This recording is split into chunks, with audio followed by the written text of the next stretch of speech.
crafting journey here, that journey chick on Instagram. Welcome to another episode of Crafting and Crime Daily, the show where we talk about live trial recaps and some other things. Today I got my planner out. Guess what? Another snow day. Yes, let's write that in the planner. So I called my boss last night. I didn't call her, texted her. Nobody makes phone calls anymore, right?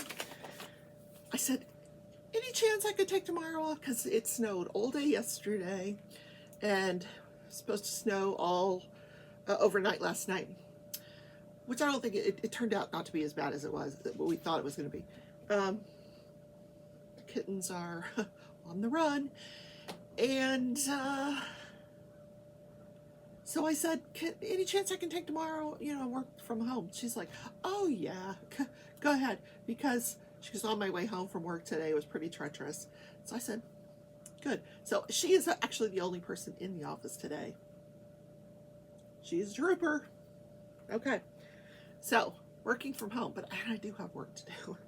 Yeah. All right. So today is Carrot Cake Day, National Carrot Cake. Don't you love carrot cake? Now, the real dilemma is like if you have a piece of chocolate cake and a carrot cake, which one do you choose? That's a tough one. Now, like if it was a wedding cake, you could have like, one tier of this and one tier of that, right? No. If the carrot cake has raisins and nuts in it, I'm going to choose the carrot cake. Yeah. And cream cheese frosting. Don't forget the cream cheese frosting. Yes. So, I did pay the utilities, the electric, the gas. Still haven't paid the cable bill. I will. Calm down. No, don't get excited. Haven't done any filming outside of the show. So another snow day today. Snow day. And it's Thursday. Cheryl, my Ticket to Ride co-host, will be live on Facebook tonight. Check her out, 9 p.m. Eastern time. I had to think about the time zones. 9 p.m. Eastern time. Yeah. With DP with Sparklers, our sponsor of the week. Yes. Oh, I need that pen. I do need that pen. Yes. Carrot Cake Day. Let's talk about how carrot cake came to be. In the Middle Ages, there was a shortage of sugar.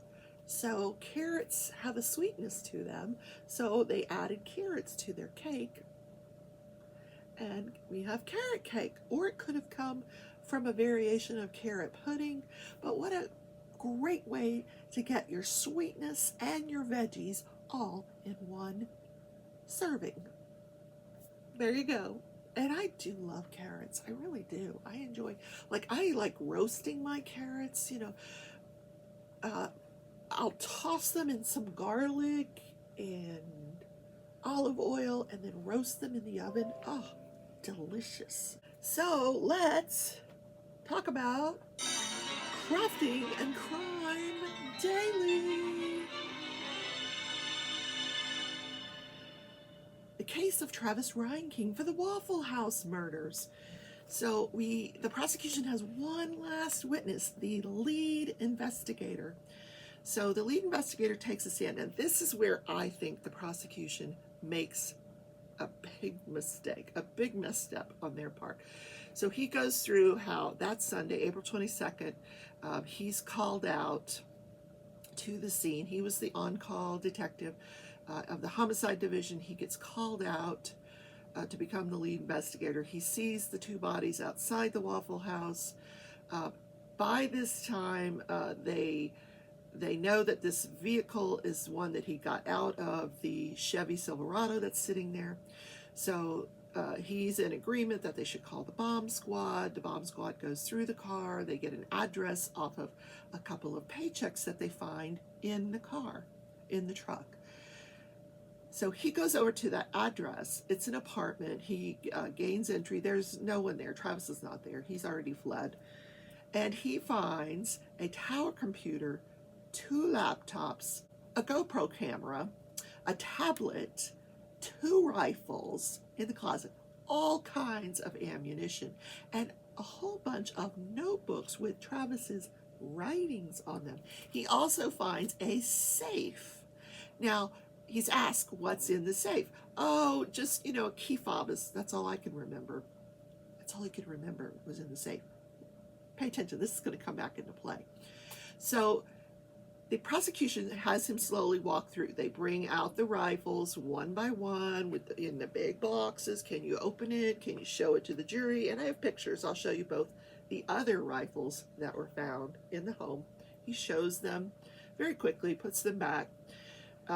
He says that all the other things were collected, taken into evidence, but the prosecution doesn't have him open the safe, show the notebooks, what was in the notebooks, what was on the computer. We don't get to hear any of that.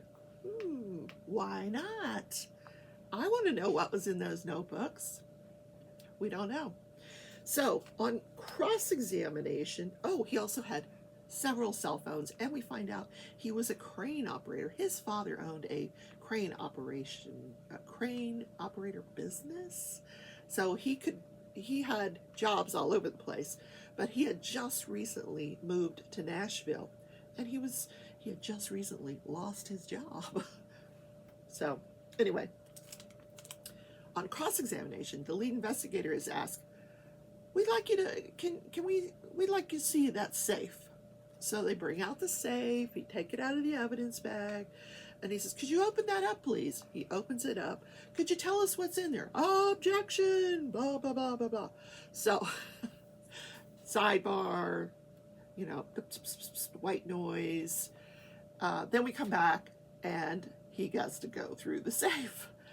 There was a letter to Oprah Winfrey, a letter to Taylor Swift, and all kinds of pages of writings. And then there was bills and a couple of passports, his diploma, just other stuff that you would normally find in a safe.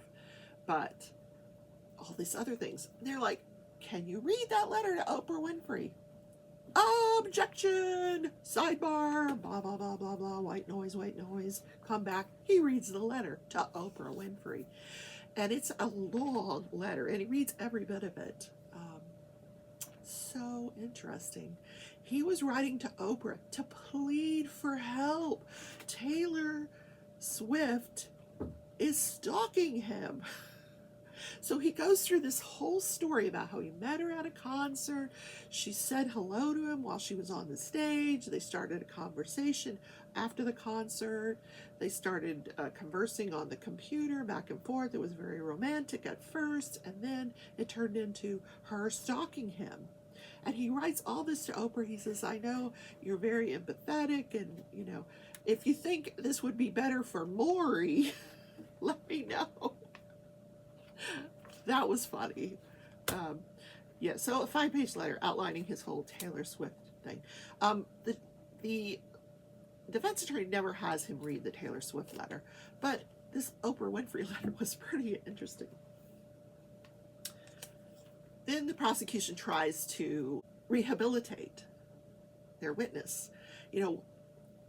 It's not your job to go through these notebooks and read everything on these computers. You turn that over to other people that download what's on the computers. They go through the notebooks. This is not your job. Correct. It's not my job. Okay. Alrighty. Here's why I think it's a mistake. They should have been the ones to have him read that letter. Now it looks like they were trying to hide this whole Taylor Swift thing. That they were trying to hide the fact that, okay, you knocked it over. These cats. They were trying to hide the fact that he had this infatuation with Taylor Swift and that he had the delusion that she was stalking him. Yeah, I think it was a mistake on their part.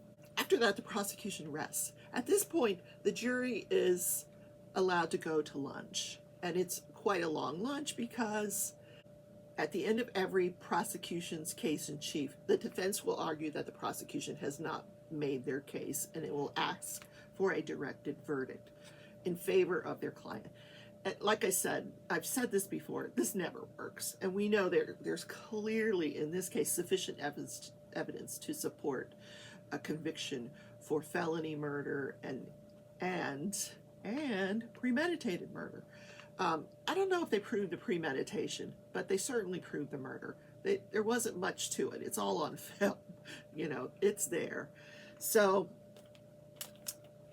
clearly it was denied. So after lunch, we come back and they have a forensic psychologist take the stand. Now, this is where things get really, really interesting. But I worry that they put a forensic psychologist on the stand. Why not a psychiatrist? I think this is what the jury's thinking. Why didn't you put a psychiatrist on the stand? You went with a forensic psychologist who did testify that 80 to 100% of her business is assessing individuals to see if they are insane at the time that they committed their crime. However, we know that there's been a ruling in this case that she is not allowed to say that her findings support that he was insane at the time of this crime. She is not allowed to come to that conclusion. She can say everything she relied on. She can say that what her opinion was, and we'll get to what her opinion was, but in her opinion, she cannot say that he was insane at the time he committed the crime. She's got to have to come around and say it in a different way, because the judge feels and the prosecution feels like it's up to the jury to decide whether he was insane at the time that he committed this crime.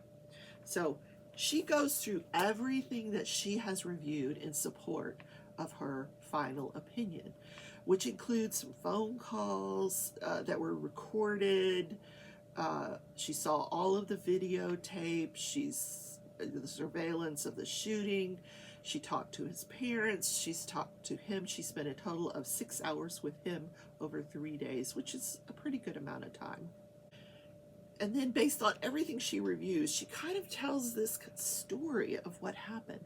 In March of 2016, he goes to a Taylor Swift concert. He believes that she told him from the stage, hello. She may have mouthed hello to the crowd, but he thought she was saying it to him. And he goes home and he starts this computer relationship with Taylor Swift that quickly becomes something that he believes now she's stalking him and hacking into his computer, that she has a twin and he doesn't know which one is real and which one he's having a relationship with. It's very weird. It's at this point that his parents hear this story and they actually see his behavior, and they call the crisis center and they have them come out and they take him for an evaluation against his will. He doesn't want to go. He's like, he actually climbs up a building and he thinks he's talking to Taylor Swift. So they take him in for an evaluation. They diagnose him with schizophrenia. They start him on medication, which of course we know he's not going to take any of it. He says he was only staying in there to appease his parents. He did not think he was delusional. He really believed that he was talking to Taylor Swift. Now, what is a delusion? It's a fixed belief that despite everything to the contrary, all the evidence that people can tell you to the contrary, you continue to have this belief. That is a delusion. And he was also having hallucinations because he thought that there were people shouting outside of his apartment and that Taylor Swift was talking to him. So he leaves the mental hospital and he continues his life. He moves to Colorado to get away from his parents, I think. In March of 2017, the Colorado police report that he calls them to report he's being stalked and harassed. Also during this time, one of his co-workers reports that they got into an argument. He comes out, at that point he was living on the site of the crane operation. He was living in an apartment there. He comes out of his apartment dressed in a pink dress with an assault rifle. He yells at this coworker, then gets in his car and drives away. What? Then in June of 2017, there's a pool incident where he's wearing a pink house coat. He goes to this public pool, takes the pink house coat off. Underneath of it, he has underwear on. Not a bathing suit, just his underwear. He jumps into the pool screaming, "I am a man." Of course, they call the mental health crisis people. They come out. He refuses to cooperate with them, and he just goes home. But it's at this point that the police talk to his father and say, I think you probably should take his weapons away from him. And I will say, apart from this trial, his father, Jeffrey Reinking, is facing weapons charges related to this case for giving him those weapons back after being in a mental hospital for schizophrenia.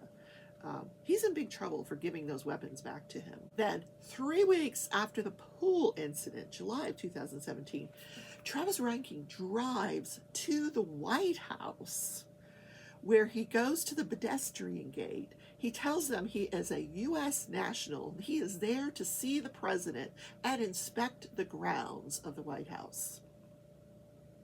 And they cannot talk him out of this. He will not leave. He refuses to leave, and they end up arresting him for trespassing. It's at the end of August of 2017, and kind of coming out of that pool incident that happened a few months earlier, the police come to his house and take all of his weapons away. And this is at the point where Dad gives him back the weapons later on. Then there's a series of events in April of 2018 after he relocates to Nashville. So he then moves from Colorado to Nashville.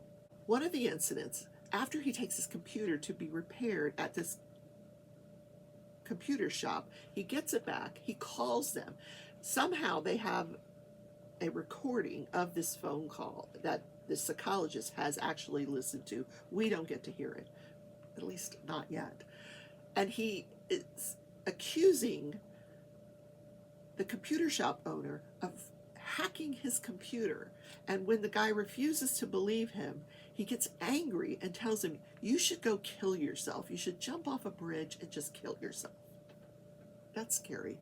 Then on April 17th, now April 11th was the incident, the phone call with the computer shop. April 17th, about a week later, he goes to a BMW dealership and he asks to look at one of the cars. So a female saleswoman goes with him. She gets in the car, he gets into the driver's seat, and he tells her, "I'm taking this vehicle." So she's thinking, oh, he's going to buy the vehicle. He's like, "No, I'm taking this vehicle. Get out of the car." So she gets out of the car, and he takes the vehicle. He just drives off. He drives around the parking lot because he can't figure out how to get out of this dealership. Drives around the parking lot for a few minutes, and then he leaves and he goes home. So the police the next morning and BMW people, they go to his house and they get the car. Then we learn about a series of YouTube videos. He actually has a channel. I looked it up. Now all of his videos have been taken down, and he has 21 subscribers. Oh my gosh, I wonder who those people are.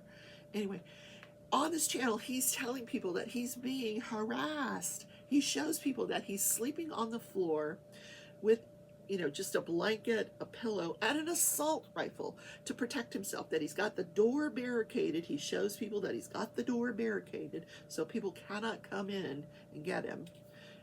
Now he's just totally lost it. He's so delusional. By this time, he's lost his job. Like I said, he lost his job. On the night of the event that we're all here for, the murders, the 22nd of April, about a week after the BMW incident, he comes home that night. Now this happens early Sunday morning. He comes home Saturday night. He thinks someone has broken into his apartment. He says the door was open. There was a smell that he couldn't identify, and things were missing. He then hears God telling him he needs to go to the Waffle House just with a jacket, naked, This is very specific, isn't it? God's telling him all this. Wear a jacket, go naked, take your weapon, and kill 3 people. So he's like, I don't want to do this. Why is God telling me to do this? So he's really hemming and hawing about this, and he's walking around his apartment.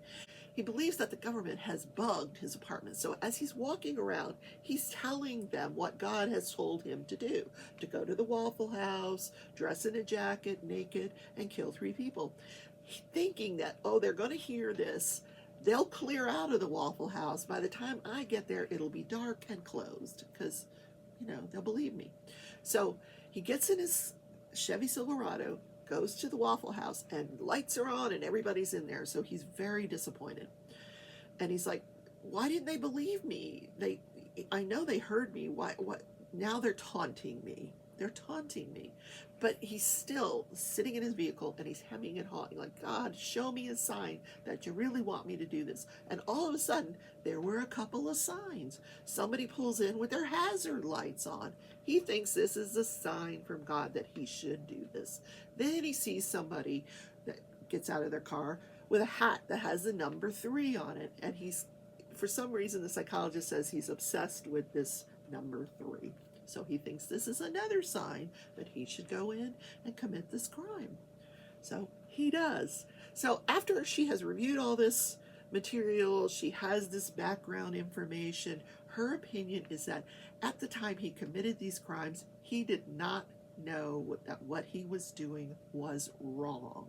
She was not allowed to say that he was insane, even though we know she believes that, because that's in her report. She just wasn't allowed to read that portion of her report. So, at the time he committed the crime, he didn't know it was wrong. Then the prosecution tries to very artfully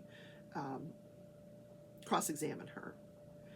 Are you saying that at the time he shot so-and-so brutally, and they were really being dramatic about it, at the time that he shot so-and-so, and he shot so-and-so, that he didn't know that a person could believe that that was not wrong? Yes, he believed it wasn't wrong. God had told him to do it. And he kept going through every single victim. And finally, the judge said, that's enough. We get it. We know we get it. So made him stop, which I thought was interesting. So today, more testimony. This psychologist was on the stand for quite some time. So we're going to get all of that today. I don't know if it's going to go to the jury today. It might go to the jury today. We shall see. If not today, then tomorrow. The defense has to finish their case, then the prosecution gets to put on their expert, which I suspect will be a psychiatrist. The other thing I wanted to point out is this woman, the psychologist, she has a master's degree in psychology, and she was hired by the court to evaluate Travis Reinking, not by either side, not by the prosecution, not by the defense. Her job is working for the court, the judge. He signed an order that Travis Reinking be evaluated to see if he was insane at the time he committed this crime. So she was hired by the court, not either side, which I think is very important, and I'm sure will be pointed out by the defense when they do their closing arguments. These closing arguments are going to be so good. That could be this afternoon. Ooh, we should listen in, huh? Okay, so I do have to work from home today. Oh my gosh. Lots to do, letters to get out, yeah. So I hope you guys have a wonderful day. And don't forget Cheryl's live tonight at 9 p.m. Eastern Time. It is on Facebook in the Ticket to Ride Facebook group. If you're not a member, please just answer a couple of questions. We'll let you in. You can attend the live. You can get to see DP with sparklers. And it's not too late to sign up for the event. You might have to be a quick diamond painter. Yeah, but it's not too late. Come on in and join us for some fun. So I will see you all tomorrow in Crafting and Crime on Friday. Take care, everybody.